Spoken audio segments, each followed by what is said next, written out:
నేను ఈ కుటుంబానికి ఏం గౌరవిస్తున్నాను, నేను ఈ కుటుంబాన్ని ఎంత గౌరవంగా చూడగలుగుతున్నాను, నా ఇంట్లో ఉన్నటువంటి మనుషులు వారు నాకు విలువైన వారు అని నేను భావిస్తున్నప్పుడు, దేవుని ఇంటిలో ఉన్నటువంటి దేవుని కుటుంబం అనబడుతున్నటువంటి సంఘము ఆయనకు విలువ కాదా?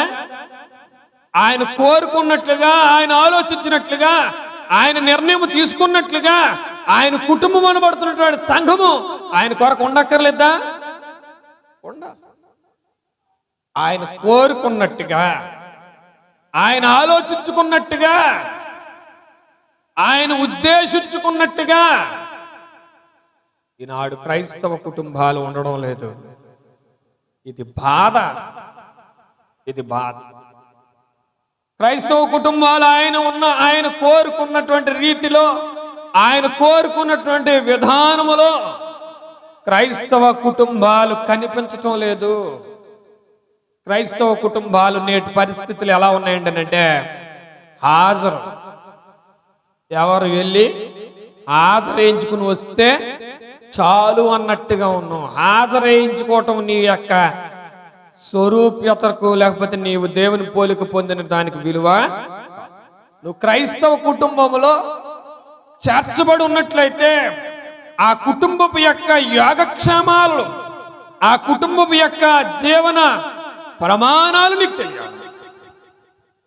క్రైస్తవ కుటుంబానికి ఎందుకు వెళుతున్నావు అంటే జీవన ప్రమాణాలను తెలుసుకోవటానికి వెళ్తున్నావు. ఎవరైనా మిమ్మల్ని అడుగుతారు, నువ్వు క్రైస్తవ కుటుంబంలోనికి ఎందుకు చేర్చబడ్డావు అనగా, నువ్వు సంఘంలోనికి ఎందుకు చేర్చబడ్డావు అని నిన్ను ఎవరైనా ప్రశ్న అడిగితే పరలోకం వెళ్ళిపోవడానికి అని మాట చెప్పేయకండి. క్రీస్తు జీవితం నేర్చుకోవడానికి వస్తున్నాను.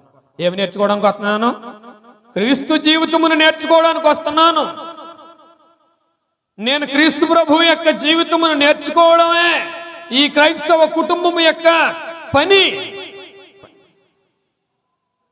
ఆడుకోవడానికి రావట్లేదు, సరదాగా గడపటానికి రావటం లేదు. నువ్వు క్రైస్తవ కుటుంబంలోనికి, నువ్వు క్రైస్తవ కుటుంబంలోనికి వచ్చేటువంటిది నీ ప్రక్కవారి యొక్క యోగక్షేమాలు తెలుసుకోవడానికి రావటం లేదు.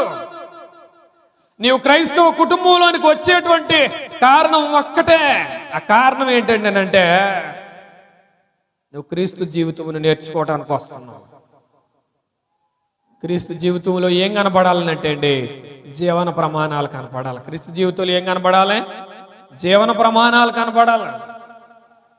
క్రీస్తు జీవితంలో జీవన ప్రమాణాలు కనపడాలి. నువ్వు దేవుని సంఘానికి లేదా క్రైస్తవ కుటుంబంలోనికి